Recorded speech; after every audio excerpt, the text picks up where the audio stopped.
মোটরসাইকেলের বাজারে রাজত্ব করা ৫টা ব্র্যান্ড দেখে নিন। Number ৫, Yamaha motor company. এটা জাপানের কোম্পানি।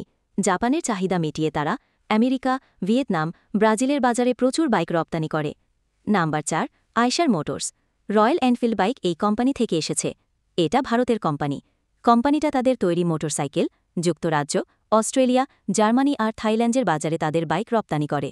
বছরে তাদের আয় $2.5 বিলিয়ন বেশি। Number ৩, Honda motor company.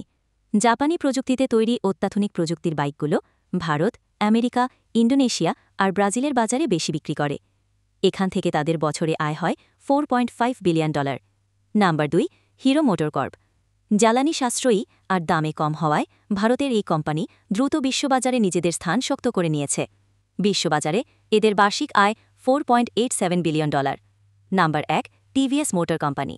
ভারতের তৈরি এই মোটর বাইক কোম্পানির বিশ্ববাজারে বার্ষিক আয় $10.07